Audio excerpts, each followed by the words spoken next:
prompted you to run for a seat on the city council? I felt like I needed to be more involved. I am fairly young with respect to a lot of other people that are in those positions. And so I feel like that's important to add a fresh perspective. Our city is growing younger. The data shows that we have more young people moving into the city, and we need voices that represent those younger generations. We also need to be able to make something like city politics more accessible to people. So communication, I feel like, needs to be more open, but also we need to be able to show people how they can be involved. I think a lot of people see that as being a wall. They would like to be involved with the way the city is run, or they would like to be involved with how funding is spent, but they don't know how to get involved. And so that leads to many council meetings and many school board meetings and many other organizational meetings where you have very frustrated citizens that are very angry, and then you have a panel of people just wondering why they're being yelled at. And I feel like if we keep the lines of communication open and we're transparent and we try and get more people involved, it will make for a more cohesive government and a more cohesive community for us all.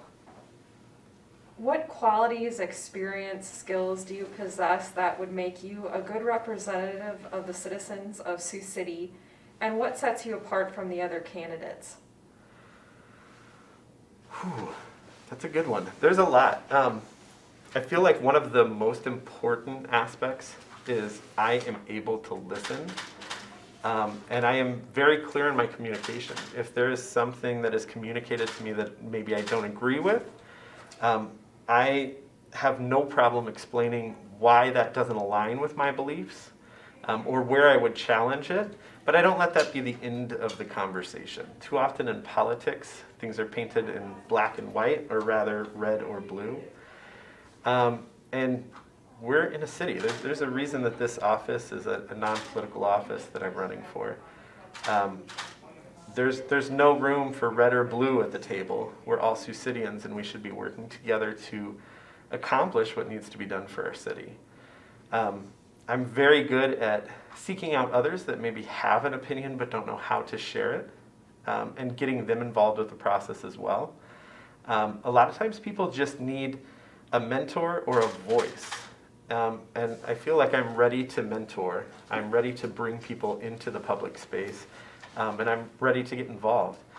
My training as a teacher has really taught me to look for the positives in people's characters and choices, and get them involved in positive ways. And I think that that's something that we need in this city. If we just focus on what's being shouted at each other all the time, we're only focusing on the negatives and trying to tear each other down. If we focus on what certain people are good at or what they can bring to the table, we can work together to build a brighter future. I'm also pretty good at being a steward to the land, I'd like to think. I do some heavy gardening and isolate my own seeds. Nature's very important to me. Growing up, if we ever told my dad we were bored, he was notorious for giving us a garbage bag and saying there's plenty of litter to be collected. And that's something that I've kind of taught my children as well. Being a good steward to the land is important to me.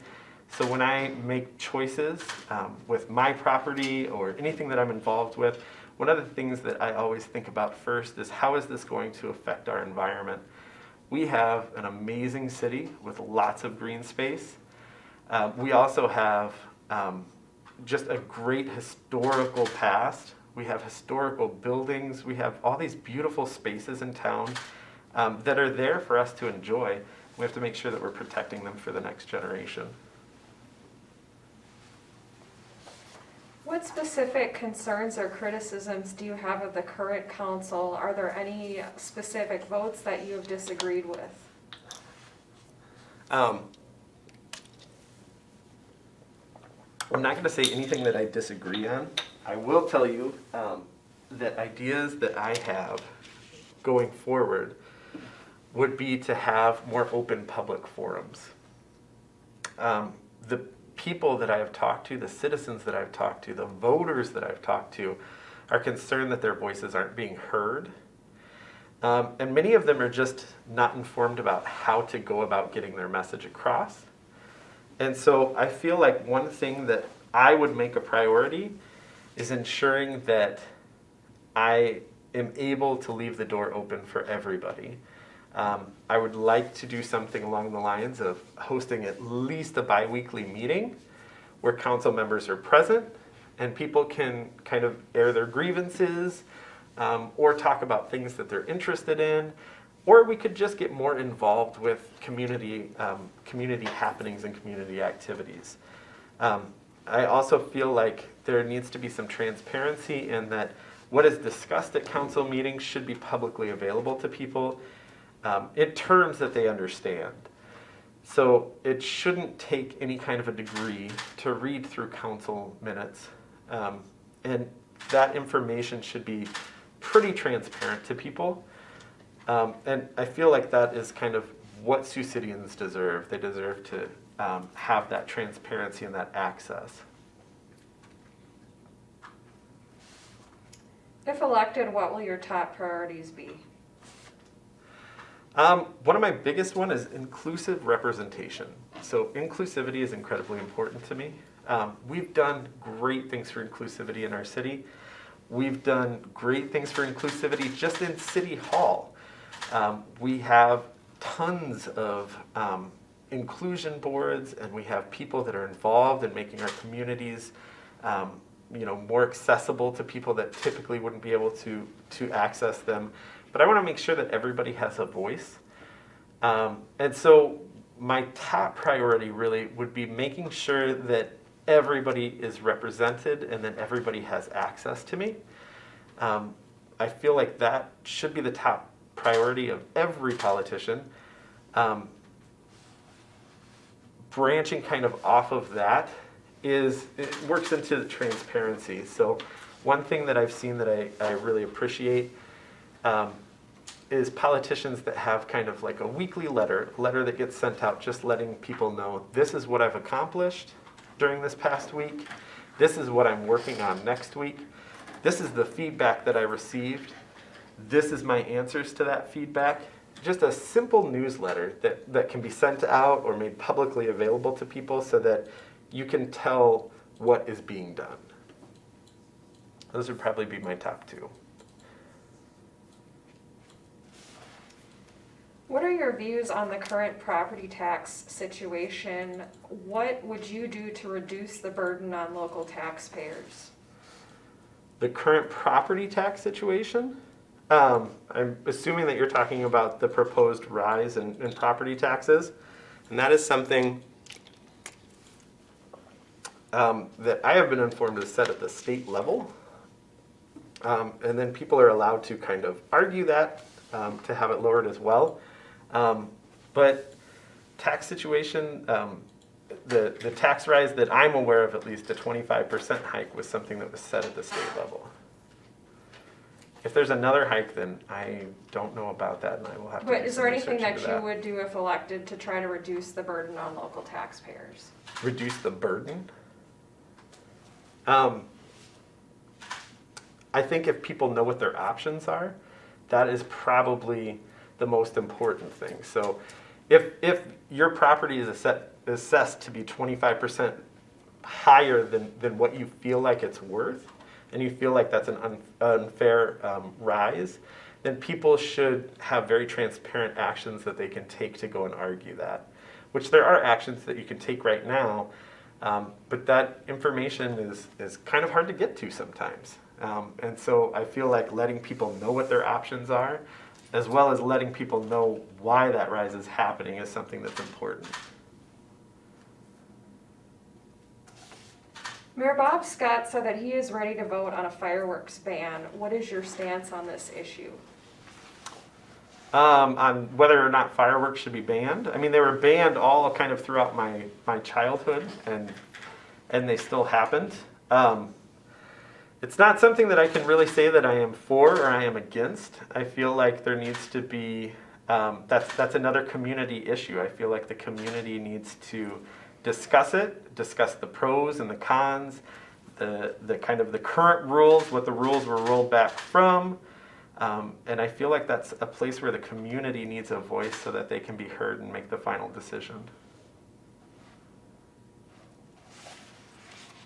Sioux City's population is growing and becoming more diverse based on recently released census data. How inclusive do you think Sioux City currently is, and do you think there are any improvements that can be made to make it more welcoming? Well, I think there's always improvements that can be made. We are becoming more inclusive. And like I said, in terms of age, we are becoming younger as a population. And so that is part of the reason why that's such a priority for me. And a lot of that is just finding people that are willing to kind of be that shepherd, or finding people that are willing to go out and make those connections. I, being a white male, obviously if I approach a group of people from another race, they might not be comfortable sitting down with me and having a conversation.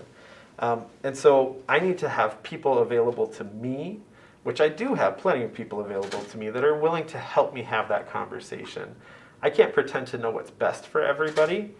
I think the most important thing for us to remember is you can always ask, you can never tell. So I think everybody, every race, every sex, every gender, every group out there needs to have a place at the table and be involved with decisions in our city.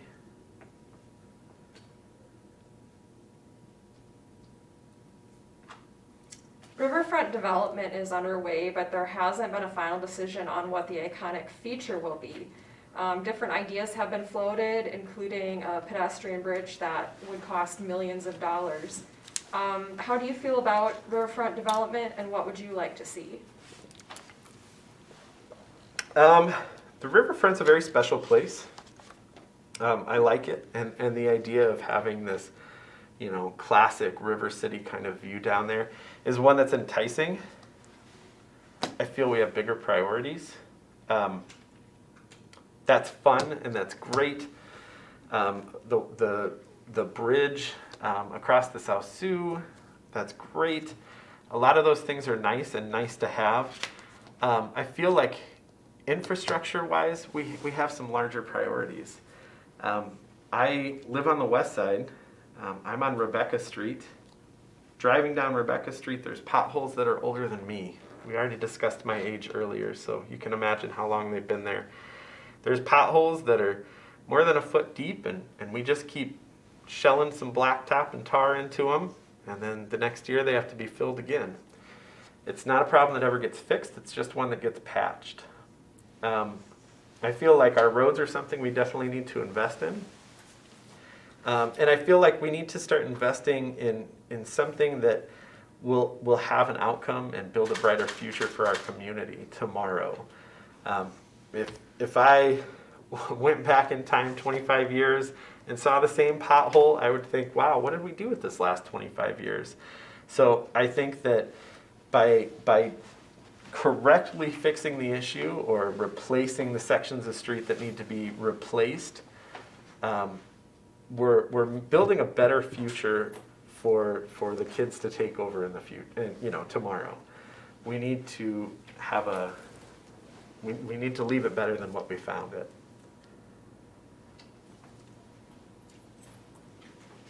Mayor Bob Scott, before voting against a total contribution of $200,000 to the Sioux City Regional Convention and Visitors Bureau, said he didn't want to bind next year's council to a $100,000 contribution. What are your views on the Bureau? And if you were on the council, would you have voted for the funding? He wanted to... He voted against it, saying he didn't want to bind next year's council to a $100,000 contribution. Gotcha. I can't comment on that without researching it further. Concerns about the treatment of Sioux City's homeless have been raised. How would you address homelessness in Sioux City? We need more outreach. We need more people. We need more places. We closed down an emergency shelter in June. And we don't have enough beds. We don't have enough places for these people to go. We're coming up on a very cold winter, and we need some kind of outreach to get to these people. We can't just rely on donations. I believe in donations. Donations are a very important part of helping out your community, but we can't rely on donors. It's something that I feel like the city needs to play some kind of part in. And what's been said in the past is that it's private companies relying on donations that are providing shelters for the homeless. I feel like the city needs to help out with the homeless situation as well. These are people. I mean, they're people, and they might be people that are just down on their luck, people that can't find a job where they fit well, people that maybe have some mental health issues, people that maybe have some substance abuse issues, but they're still people. And you can't just turn your head away from that. We can't just keep kicking them out of encampment to the next encampment. We need to think about how we can help them better. If it's mental health services, then we need to broaden our scope of mental health services, and we need to offer those services to them. If it's substance abuse, then we need to offer them that.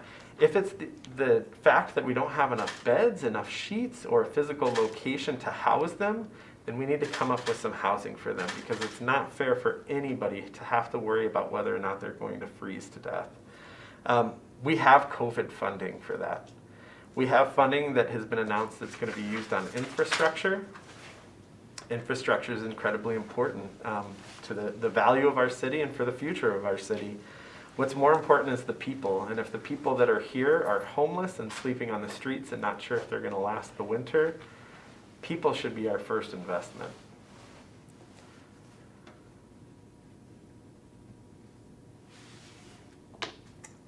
Are there any specific issues that you think the city should seek support from the state on? There's lots. I think that we need more state support in all of those areas I just mentioned. I mean, we need more mental health professionals. We need more free or reduced or based on your income professionals that you can speak to for substance abuse problems. We need more treatment centers that are free or that people can check themselves into. We need things like needle exchange programs that people could utilize. Those are all services that I feel like we should be offering, but I know for a fact that a lot of these, there is quite a weight on them. And if people have to wait, it's never a good outcome in that case. We need to make sure that people are able to seek out and receive the help that they need.